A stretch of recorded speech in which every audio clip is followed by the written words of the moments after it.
Olá, Câmara Entrevista de hoje, Saúde Bucal com o professor Ademir Grossi, do Inapós. E hoje o nosso assunto, gente, é sobre dente do siso. Para quem serve, né? Se todo mundo tira. Oi, professor, seja bem-vindo. Um assunto muito interessante, que quando a gente comentou pelos corredores já ganhou audiência, viu? Olha que bom, é uma informação que nós trazemos aqui para vocês, mas antes de mais nada, mais uma vez agradeço em nome da Faculdade de Odontologia Inapós a oportunidade de estar aqui com vocês, prestando mais esse serviço informativo a toda a comunidade que nos assiste. Mas vamos lá então, o dente do siso, né? Esse famoso dente do siso, que assim ficou conhecido, na verdade é o terceiro de um grupo de dentes chamados molares, é o terceiro molar.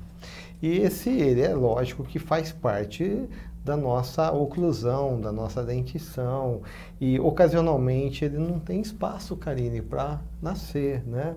E é onde muitas pessoas têm problemas com esse tipo de dente particularmente, porque ele pode não irromper na boca num período normal, que ocorre no final da adolescência até início da fase adulta, e pode trazer vários problemas para os nossos pacientes, para as pessoas aí. E hoje nós vamos falar sobre esse dente especificamente. Os cuidados que você deve ter na abordagem desse dente. Se você foi identificado com algum dente deste, que pode ser tanto no arco superior quanto no arco inferior, lado direito, lado esquerdo, ou os mais contemplados apresentam os 4 dentes em posições que não são as melhores, há situações que nós temos que extraí-los para manutenção da saúde da pessoa. Então é sobre isso que nós vamos discutir aqui hoje, né, Karine?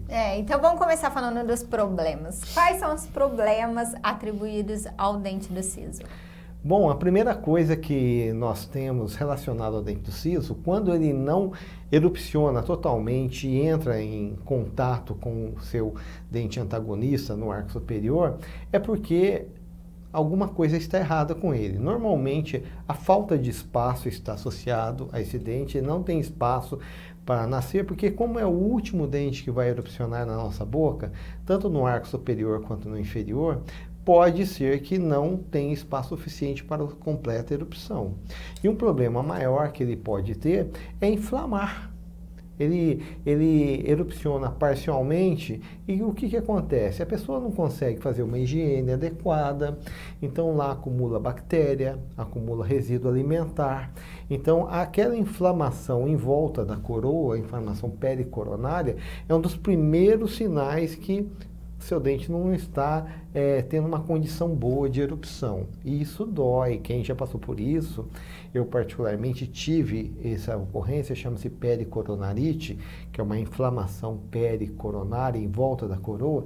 Isso realmente costuma doer, costuma incomodar muito o paciente. E se ele não tem espaço, a extração é uma alternativa. E adicionalmente a esse processo inflamatório, observa-se também que ocasionalmente ele, por não ter até uma condição de ser higienizado, ele pode se envolver em processos de cárie. E num dente que não está num posicionamento adequado, imagina só, o último dente lá do final da boca, para o nosso colega cirurgião dentista ter acesso para fazer uma restauração, ocasionalmente um tratamento de canal, e isso pode ser difícil. E então, nessas condições, a indicação da extração ela é a alternativa mais importante. E quando que eles precisam ser extraídos? Olha, normalmente esse dente ele deve erupcionar, chegar na boca dos nossos pacientes por volta dos seus 17 até 20 e poucos anos, 22, 24 anos. É lógico que existe uma variedade cronológica durante o seu processo eruptivo que é bastante grande. Então, mas ele recebe até o nome do dente do juízo, né? Sim. Porque é onde a pessoa já está entrando numa fase de maior maturidade, de maior responsabilidade, e espera-se que a pessoa tenha uma condição mais alinhada, né? Por isso que chama dente do juízo. Mas nessa fase ele deve erupcionar, por volta dos 18 aos 20 e poucos anos. E quando ele não o faz, cabe a você tomar o cuidado de procurar o seu dentista para que ele possa avaliar a sua condição e ver qual o melhor caminho a te propor para resolver essa situação. E quais são os problemas que o dente do siso pode trazer para os dentes adjacentes? Olha, lembrando que esse dente ele faz contato com o vizinho dele, que é o segundo molar. Eu tenho o primeiro molar, que é aquele primeiro dente grandão que temos lá na região posterior do arco. Tem o segundo e o terceiro molar, que é o siso. Ocasionalmente, esse dente do siso ele faz um contato impróprio. E devido a esse contato impróprio e difícil de higienizar, ele pode gerar cárie. Não é que o dente siso gere cárie no segundo molar, não é isso. Mas ele deixa o segundo molar numa condição de difícil higienização e ocasionalmente pode desenvolver cárie nesse segundo molar. Adicionalmente, todo mundo lembra quando você perdeu um dentinho de leite? Saiu a parte da raiz, ela reabsorveu e saiu na sua mão só a coroa, né? Esse processo é chamado de reabsorção radicular, reabsorção dentária, pode ocorrer no processo de erupção do siso. Ele pode reabsorver o dente do lado dele, o segundo molar, dependendo do eixo, da forma que ele chega na boca. Se ele chegar com uma inclinação mais indevida, ele pode gerar essa reabsorção radicular num dente que não é para acontecer isso. E ocasionalmente você perde um dente por um processo de reabsorção que não era nada fisiológico. Então isso é um problema para o dente vizinho. Cárie, processo de reabsorções, processo de inflamações mais extensas que envolvam inclusive o segundo molar. Então a pessoa deve ficar atenta a algum tipo de dor, algum tipo de sinal ali naquela região. Sim, é verdade. Um dos primeiros sinais que acometem os pacientes é a dor devido à inflamação local que ele causa na gengiva e até mesmo uma dor devido a uma cárie que não pôde ser percebida pela pessoa antes e ocasionalmente, a hora que ela descobre, o processo de cárie já está evoluído e daí já começa a doer. A hora que você começa a ter o sentido de dor é porque eu já tenho um processo que muitas vezes já é avançado. E aí um tratamento mais profilático, mais preventivo, ele não se aplica, já é um tratamento mais invasivo. E nesse sinal, você sentiu algum desconforto nessa região posterior dos seus arcos dentários, tanto superior quanto inferior. Está nessa faixa etária, dos 17 aos 20 e poucos anos, e tem esse desconforto, procure a orientação do seu dentista, que ele terá total condição de te encaminhar para um tratamento adequado para suprir essa necessidade.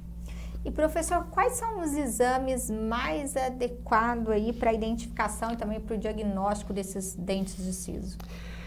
Pois bem, na odontologia e na área médica, num contexto mais geral, o diagnóstico é primordial.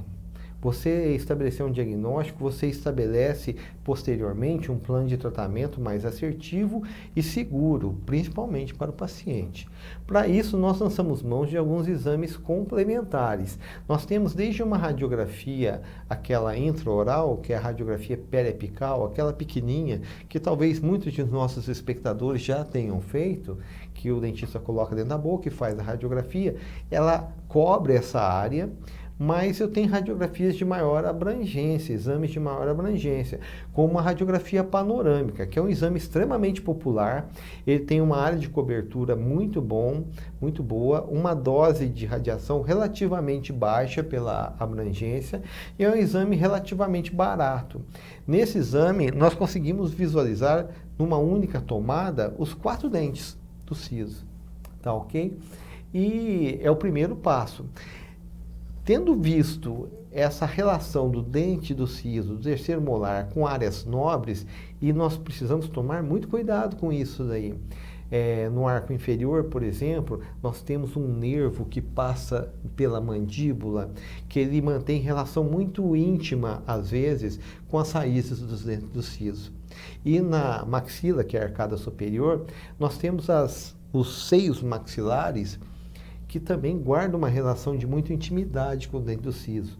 E o seu dentista, ele precisa saber dessas condições para que ele possa fazer uma abordagem com muita segurança, se a extração for indicada, para que nenhum problema de maior complexidade possa ser criado mediante uma intervenção que necessite de uma remoção cirúrgica desse dente. Então, quais são esses riscos caso não se remova um dente do siso que precisa, né, ser removido, né, que foi, no caso, impactado, né? Exatamente. Nós temos esses vários níveis de impactação e os primeiros riscos primários, assim, são lesões inflamatórias locais e lesões de cárie. Mas esses dentes também, eles são potenciais causadores de alguns determinados cistos, que podem evoluir para lesões de maior complexidade, até mesmo tumorais. Então, é importante que o dentista faça o diagnóstico e talvez estabeleça um plano de tratamento com a extração desse dente de forma até profilática, para evitar problemas que podem estar relacionados com o posicionamento inadequado desse dente. Então, muitas vezes eu não consigo nem na panorâmica visualizar esse posicionamento com bastante detalhe em relação a essas estruturas. Um outro exame que eu não falei, que é muito usado, é a tomografia computadorizada, que me dá uma percepção em 3 dimensões da localização espacial deste dente e do relacionamento tanto com os dentes adjacentes quanto com as estruturas nobres que estão naquela região, tipo canal mandibular, onde passa um feixe nervoso de grande importância, e até mesmo o seio maxilar no arco superior. Então, evitar danos de maior complexidade, pode ser necessário a indicação da extração, da remoção cirúrgica desses dentes. Porque, já pensou, tem um cisto de grande porte, então a cirurgia associada à remoção dessa patologia pode ser mais invasiva e de maior morbidade para o nosso paciente. Então, já detectou que esse dente não tem condição de ter uma erupção passiva e uma boa relação de oclusão com os dentes adjacentes e antagonistas, o melhor protocolo, mediante um diagnóstico apropriado, é buscar a sua remoção cirúrgica. E aí os dentistas, às vezes, têm técnicas refinadíssimas de remoção que pode fazer a aplicação desse procedimento com bastante tranquilidade, uma vez que ele tem o conhecimento das condições anatômicas envolvidas naquela questão. Bom, e é claro que daí, feita a remoção, é preciso ter alguns cuidados com o pós-operatório, né? Claro, que a gente vai ter uma ferida cirúrgica ali. Então, é lógico que se você vai receber uma orientação do seu dentista de alguns cuidados básicos, tipo, eu não vou sair nesse sol fazer uma caminhada. Hoje todo mundo gosta de manter o físico em dia, então vai para uma academia, eu extrair um siso, não vou lá pegar um peso, fazer força.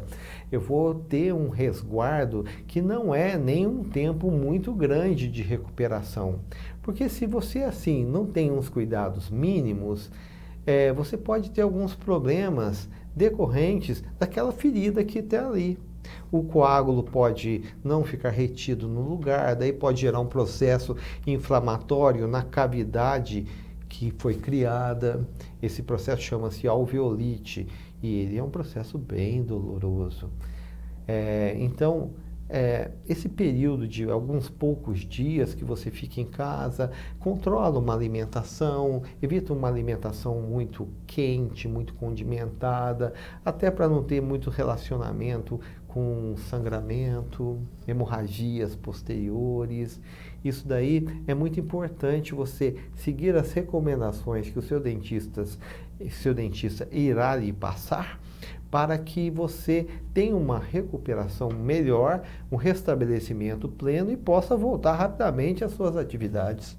Quer dizer, então, que faltou cuidado pode acarretar em complicação, né? Pode acarretar em complicação. Então, o cuidado pós-operatório é muito mais dependente do paciente do que do próprio dentista. É lógico que o dentista tem que ter um cuidado especial durante a execução da sua técnica cirúrgica.